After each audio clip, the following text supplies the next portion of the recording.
Here are the 3 levels to skill acquisition as an entrepreneur. So, as an entrepreneur, your greatest asset is time.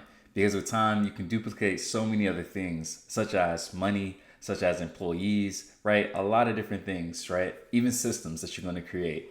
It's important that you know how to manage your time and that you charge for it adequately. Because if not, you're going to find yourself running a rat race. And that rat race may actually be worse than a rat race that maybe you just escaped working your W 2. And there's nothing wrong with working a W 2. I know a lot of people actually work with a lot of W 2s who make a lot of money, make more money than some of my clients who are actually entrepreneurs. And they do it in less time because once their 40 hours are up for the week, they're done. So there's pros and cons to both. And I don't want you guys to think that this is just for entrepreneurs or that entrepreneurship is the greatest thing ever and that W-2 workers are is not a great thing. Okay, I want to make sure I say that clearly. So in this episode, what I'm gonna do is I'm gonna go over the 3 levels of skill acquisition as an entrepreneur. So that way you know how to gain your next skill. Because right now you're in a space where the more skills you attain, the more money you have the potential of making. I believe it was Jim Rohn. He said to work on yourself more than you work on your job. And he also said something along the lines of the more that your personal development increases, the more your personal bank account increases. And that's something that I truly, truly believe. So without further ado, let's get into the first level of skill acquisition. So the first level of skill acquisition, and you may have heard of this, but it's do it yourself.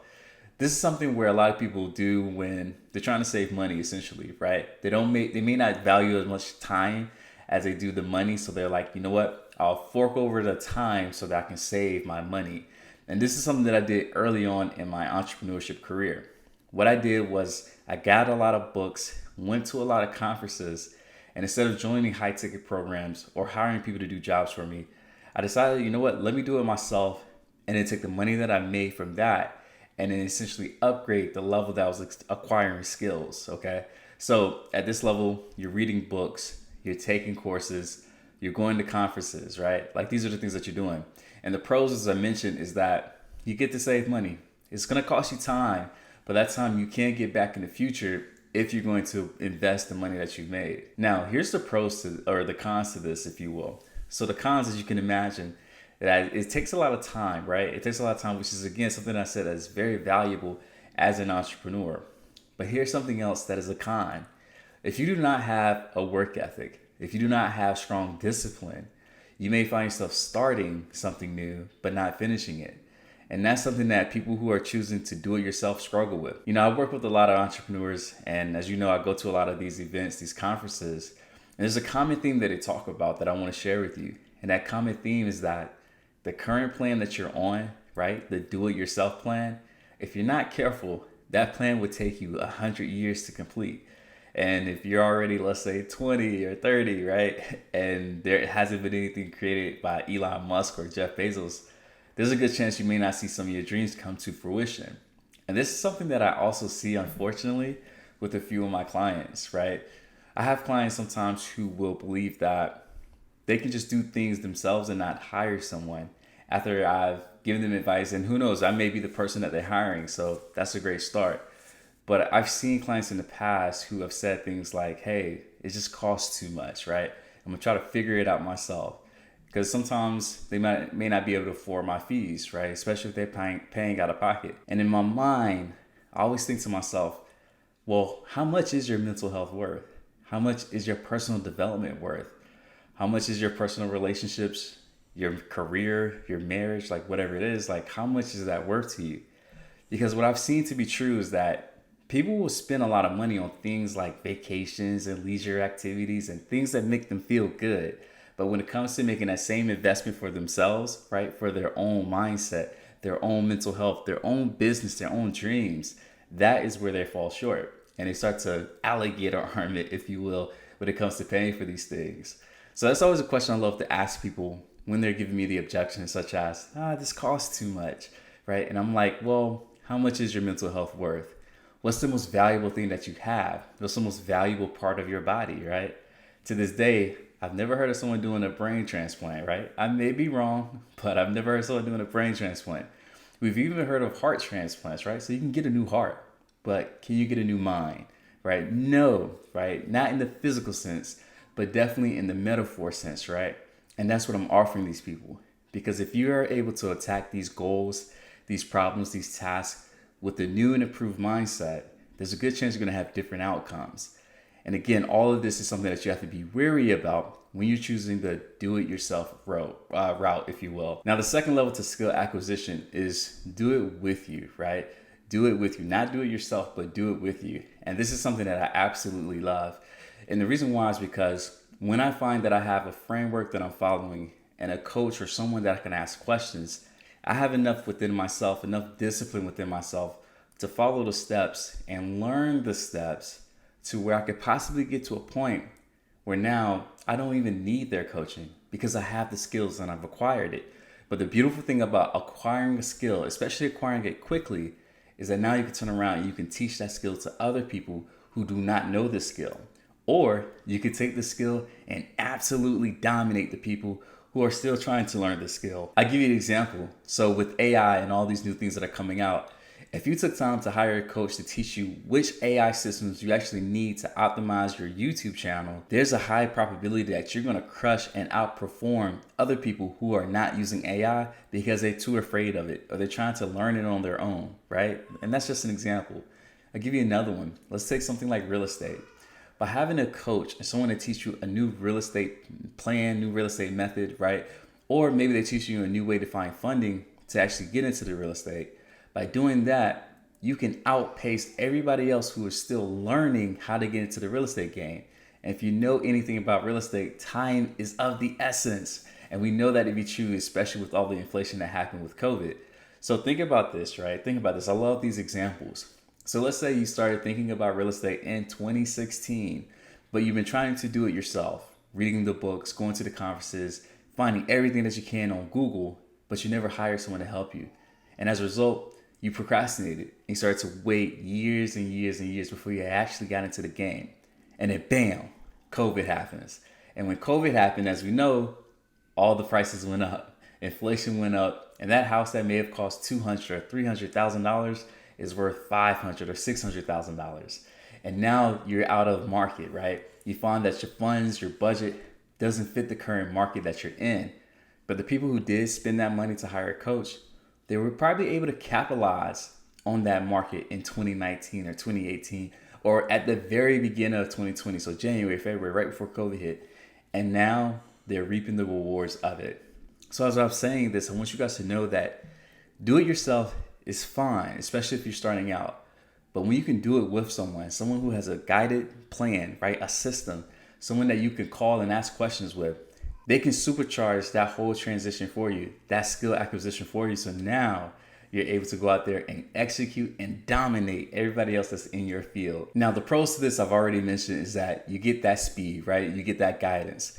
Now, some of the cons to do it with you is that you may have a bad coach, and that's something that you have to be wary about. And one of the best things to be able to shift through if this is a good coach or not is being able to see, have they taken other people to the mountaintop that they're trying to take? So let's say you're finding a real estate coach. Let's stick with this example. And let's say this real estate coach has amassed $10 million in rental properties, but he hasn't done it with anybody else. That may be something you may be a little weary about.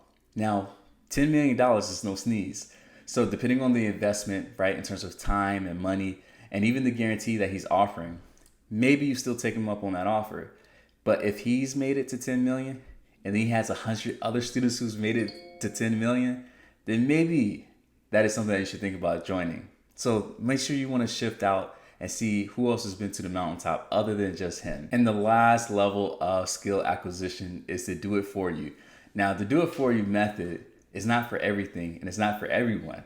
Because here's the thing, when it comes to something like, let's say, building your confidence, overcoming depression, those are things that you have to be a willing participant in. Even something like weight loss, there is a level of do it for you where you could have surgeries, right? And all these other new advanced healthcare things. But if you're not attacking the thing that's internal, right? So someone's weight may be a representation of how they feel about themselves, or maybe it's a form of bad habits that they have.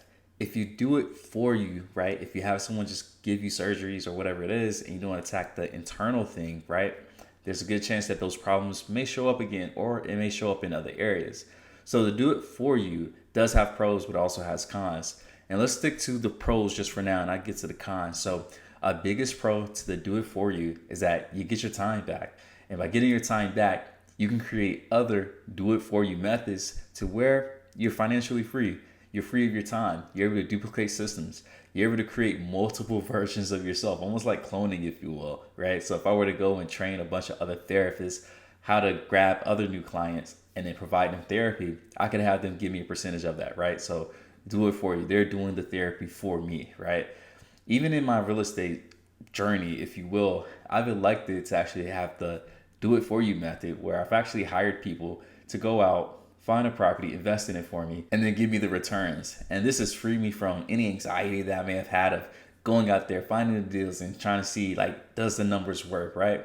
But there is some cons. And one of the biggest cons that I'm experiencing is that I have no control, right? I'm relying on them to actually know what they're doing and go and execute and bring me back the money and tell me, hey, things are good, we're fine, here's your check, right?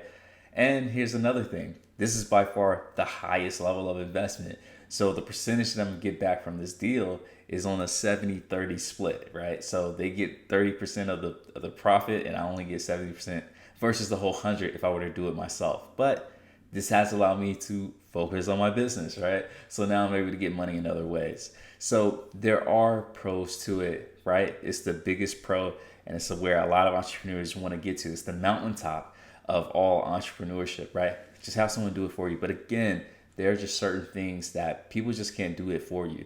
Now, some of the cons, as I mentioned, is that there's just certain things where if you have someone do it for you, you may be missing the benefits of actually doing it yourself, right? Or even in doing it with someone. And we want to make sure that we're not missing that. Now, another short-term cost is that, well, you have to pay more for it, right? And some people may not be in that journey of their entrepreneurship life or in their careers or wherever it is that they're at. So that is a con, right? Could be a potential con as well. And actually right now I have a good friend of mine. He's actually, in this whole entrepreneurship world, he's a business coach. And we met at a conference last year. And from us talking, he said he has a new goal in his business. And he says that his new goal is to have people build out funnels for him. So now he doesn't have to go and do the back end of things. And what that's going to allow him to do is now focus more so on the content piece and focusing more so on these live events that I think that he's pushing towards. Because now he can actually focus on getting traffic into the funnels and not have to worry about managing the funnels and split testing them and trying to make sure everything works, making sure that there's no bugs, if you will. So that is a big pro. And I think, again, that's where a lot of people are heading. So as I mentioned, there are 3 levels to skill acquisition. And as you can imagine, each level that you go up, so that's the cost, right? The price is what I mean when I say cost, not the bad things, right? And actually one could say like, as you go up, the cost should actually go down. Because here's the thing, have you ever seen the bill for not chasing your dreams? Have you ever seen the bill of doing something wrong? It's very expensive. And in most cases, it's more expensive than the initial fee that you're paying to have someone do it with you or to do it for you. So I want you guys to think of that. I want you guys to have that type of investment mindset as you go out there and you're acquiring these new skills. Because again, as Jim Rome said, as your personal development increases, so does your bank account. And as your bank account increases, you can now hire out and grab new talent to actually help you build your dreams. Because I don't know too many people who are, whether it's 7 figures or making 8 figures, right? Even 9 figures, that are doing it by themselves. At some point, you got to have people to hire to help you out with a lot of these things. So as a reminder, the 3 levels are do it yourself, do it with someone, and then have someone to do it for you. Those are the 3 levels. And I want you guys to make sure that you're not just staying at the do-it-yourself level, because even though you're saving money, you're giving up time, which could actually add more money into your pockets. This is Coach Wells. Thank you for listening. And one question, why aren't you subscribed to this podcast? I'll see you later.